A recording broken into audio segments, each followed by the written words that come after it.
আসসালামু আলাইকুম রহমতুল্লাহ। একটা খামারি স্বপ্ন তার খামারটা সুন্দর করে গড়ে তোলা, কিন্তু একটা সঠিক সিদ্ধান্ত এবং ভুল পরামর্শের কারণে ওই খামারটা কিন্তু আর সুন্দর করে গড়ে তুলতে পারে না।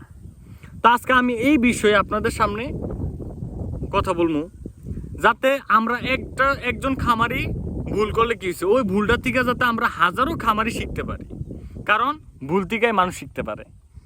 তো কিছুদিন আগে আমার এক বোন কল দেয় যে ভাইয়া আমার হাজব্যান্ডের একটা চাকরি ছিল, চাকরিটা চলে যায়। ওইখান থেকে কিছু টাকা পাওয়ার পরে আমার হাজব্যান্ডে বিভিন্ন ইউটিউবে সার্চ করা লাগলো, যে এই দেখলো যে গাভী গরু পালন করলে এই মাসে সংসারও চালানো যাবে এবং অনেক কিছু করা যাবে। ওই ভিডিওগুলো দেখা আমার হাজব্যান্ডে 4-5টা গাভী কিনে ঘাস খেত এবং একটা লোক রাখে। প্রথম কয়েক মাস কিন্তু অনেক ভালোই দুধ দিতেছিল এবং যে গাভীগুলো কিনছে ওইগুলা যতটুক দুধ বলছে অতটুকু কিন্তু পায়নি। আমি প্রথমে বলি, যারা গাভীর ব্যবসা করে সত্যি কথা বলে কেউ গাভী বিক্রি করতে পারবো না, একমাত্র সিটারি বাটফারি না করলে গাভী বিক্রি করতে পারবো না, ডাইরেক্ট কথা। তো যাই হোক, ওইদিকে বাড়াতে চাই না। প্রথম কয়েক মাস ভালোই দুধ দিতেছিল, যখন আস্তে আস্তে ওই গাভীটার বয়স বাড়া শুরু করলো। যখন মনে করেন যে গাভীটা বাচ্চা দিছে 1 মাস হয়েছে, যখন 4-5 মাস হইলো ওই গাভীটার কনসিভ করতেছে না এবং দুধও কমতেছে। তো এখন যেই দুধ দিতেছে গরুগুলা, সংসার আর ওই লোকের বেতন তো দেওয়া দূরের কথা, ভালো করে ওই গরুগুলাই চলতেছে না, কারণ 5টা গরুর সাথে 5টা বাছুর, খাবার টাবার ওইগুলাই চলতেছে না। এখন আসি ওই লোকের ভুলটা কোন দিকে। আমরা অনেকেই মনে করি যারা নতুন উদ্যোক্তা হইতে চাইতেছে, গরুর খামার দিতে চাইতেছে, বিশেষ করে প্রবাসী এবং যারা চাকরি করে, চাকরি ভালো লাগে না, বাস একটা গরু পালন, তারা ভুল করে কি ইউটিউবে দেখে এই গাভী পাইলা প্রতি মাসে, যারা গাভী বিক্রি করে বিশেষ করে তারা এই কথাটি কয় প্রতি মাসে সংসার চালাইবেন এবং 20-25 হাজার টাকা ইনকাম অতি সহজে, এক গরু থেকে 20 কেজি দুধ। হ্যাঁ, এগুলো দেখা সে লাফাইতে যায় গরু কিনে। কিন্তু একটা গাভী গরু পালতে হলে যে আপনার কি পরিমাণে অভিজ্ঞতা প্রয়োজন তা আমি মুখের ভাষায় বলতে পারবো না।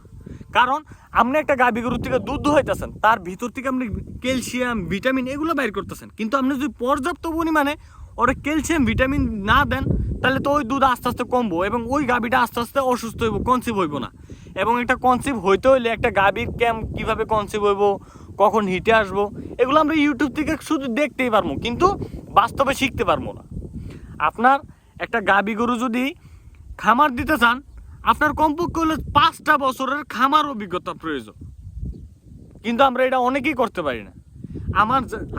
আমি এগুলো কেন বলতে জানেন কিভাবে আমি জানি? আমার বাবাও এরকম স্বপ্ন দেখতো। আমার খামার যাত্রাটাই শুরু হয়েছে গাভী দিয়া, শেষমেশ 14টা গাভী হয়েছিল আমার। তখন আস্তে আস্তে কিন্তু যখন এই প্রথম অবস্থায় যেই দুধ দিতেছিল, আরে খুশি, আমার বাপে বিদেশ থেকে আয়া পড়বো, হ্যাঁ আমার ছেলে দেশের টিয়া কামাইতেছে। যখন আস্তে আস্তে ওই গাভীগুলো বয়স হওয়া শুরু করলো, 1-2 বছর যাইলো, তখন আস্তে আস্তে কি আমার খামার কি সব ধ্বংস হয়ে যেতে লাগলো, কনসেপ্ট হইতেছে না এবং দুধের রেট পাইতেছি না। এবং ওই যে গাভীটা 20 কেজি দুধ দিত ওইটা দিত 10 কেজি দুধ।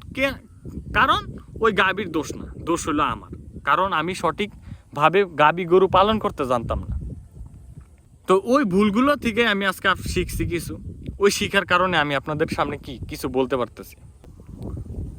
আমরা যারা নতুন উদ্যোক্তা হব, আমরা মোটা তাজা গরু দিয়ে শুরু করব, বিশেষ করে হাড্ডি গাভী 40-50 বা সার, আদাতের সার, এগুলো দিয়ে আমরা শুরু করব। কারণ এগুলো যদি লস নাও হয়, আপনার চালানটা কখনো ধ্বংস হইব না। একটা প্রবাসী 10 বছর 20 বছর, একটা চাকরিজীবী 10 বছর 20 বছর তার জমানো টাকা দিয়া একটা খামারের স্বপ্ন দেখে, কিন্তু আমাদের এই দেশে কিছু দালালের কারণে ওই টাকাটা 1 নিমিষেই চলে যায়, একটা সঠিক পরামর্শের কারণে। আমি সবসময় চেষ্টা করি আপনাদেরকে বাস্তবতা তুলে ধরার। আমরা মোবাইলে যতটা সহজ দেখি, বাস্তবতা কিন্তু অতটা সহজ নয়।